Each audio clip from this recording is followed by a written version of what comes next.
তোমাদের সবার জন্য আজকে মজাদার একটা রেসিপি নিয়ে আসছি, শিং মাছ দিয়ে সবজি। আমার তো বেশ ভালোই লাগে এটা খেতে। তো প্রথমে আমরা পেঁয়াজ, মরিচ, তেল, এর ভিতরে আদা রসুন দিয়ে একটু ফুটায় নিব।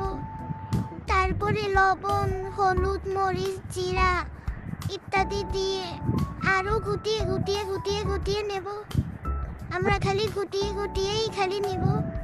তারপরে আমরা একটু পানি দিয়ে শিং মাছটা দিয়ে দিব, আর শিং মাছটা একটু তেল উঠা পর্যন্ত ওয়েট করব। তারপরে এক পাশে শিং মাছ করে আরেক পাশ দিয়ে সবজি দিয়ে দিব। এর মধ্যে আমার শিং মাছটা হয়ে যাবে। তারপরে আজকে আমি আবার দুই পদের ভর্তাও বানিয়েছিলাম।